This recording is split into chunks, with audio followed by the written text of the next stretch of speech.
Hey folks, Martin Vavra here, Galaxy Sailor Productions, new episode of Many Failures for you, so let's get started. So for this week's episode, I want to talk about film festivals. It's really fresh in my mind right now with a couple of new articles that have come out that have talked about kind of some big scams that have gone on with some very particular film festivals.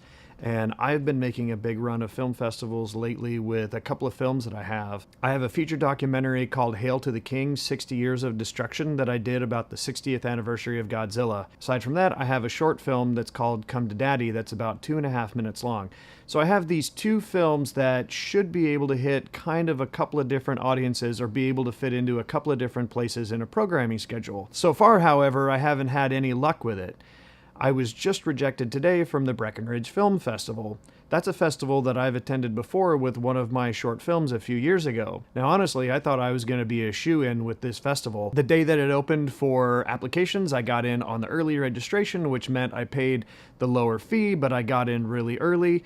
I'm an alumni of there. I won 2 awards there a couple of years ago for my documentary Patrick Story, so I'm thinking that my feature documentary about Godzilla probably has a really good chance of getting in there. Now, having been rejected from it, I don't know how good or bad my chances are. I don't know who was in there because I don't get to see what is and what isn't going to play, but I would like to think that I have a pretty good shot at it. There are, 6,500 film festivals that you can get to between Film Freeway, Without a Box. So there's festivals all over the world, literally all over the world. And those are physical festivals that actually show your film in a theater. Hopefully it's going to play in a theater. A couple of my experiences have been that mine didn't play in a theater. I showed up at a film festival to be in a meeting room with a little projector screen showing my film. So recently there was a person that came out with an in-depth article where they had gone to film festivals and started finding out dirty little secrets about them, such as the fact that a lot of feature films, especially ones that had a name actor in them, maybe somebody you haven't heard from for a long time, but they're a name that you remember and you recognize from something else, and their film got in and they didn't pay a fee. Totally free.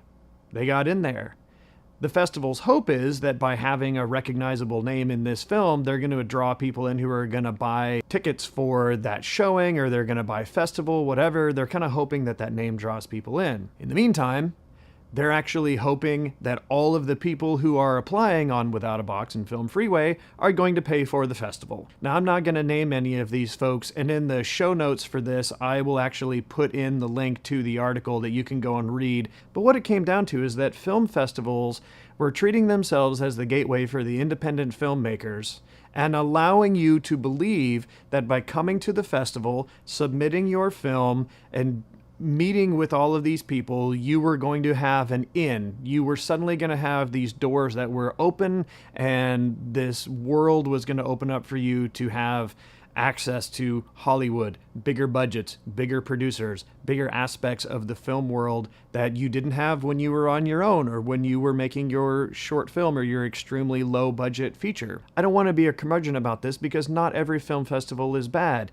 We're at a time and period where everything is democratized in how we're able to make a film. Our cameras, our audio equipment, the editing stuff. It's very accessible, it's democratized, it's affordable, and you can watch tutorials, you can learn how to do all of these things. So now what happens to us as filmmakers?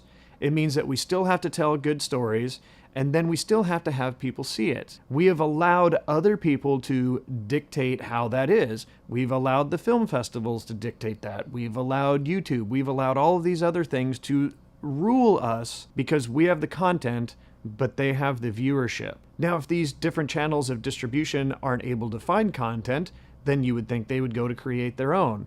For some, that's been very successful. Sundance is very good about being able to create content and having programs for writers, for producers, for directors that gets that stuff out the door. Other festivals have done the same thing. Most of them rely on you creating all of this stuff. You create the content, and then you pay them for it. And then they charge people festival fees to come and see the stuff that maybe you made, but maybe these other people made and they didn't pay to get in. So it's a real dilemma. Again, I'm not sure what to do about any of this stuff. I'm really trying to diversify how I get myself out there.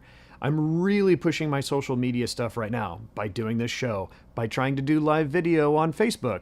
Do I put in for film festivals? Well, I've done it. I put in for about 9 film festivals just this year, and on every single one of them, I came in on their opening day of registration. So far, I haven't gotten into any of them. I've actually already bought my tickets to go to the Austin Film Festival on the idea that I'm going to get in. That's a pretty good gig, isn't it? I don't even know if I'm in, and I've already paid for all of that stuff. Austin's made their money off of me whether I get in or not. So tell me what you guys think. I'm a little heartbroken about it because I don't like the idea of fake gatekeepers. I will tell you this, I am an extreme believer in constantly making and constantly getting your product out there, your film, your web series, whatever, constantly making it and not waiting for the cavalry. This idea of always waiting for the gatekeeper to show you the door and open it, but I will never believe that the door doesn't exist and is completely closed. Thanks so much for watching this episode. Make sure you check out all of my stuff, the Facebook, the Twitter, Instagram. I'm active on all of those, trying to do more live videos. Been punching out a bunch of those lately, so I hope you get to check them out. Thanks so much, and I'll catch you on the next episode.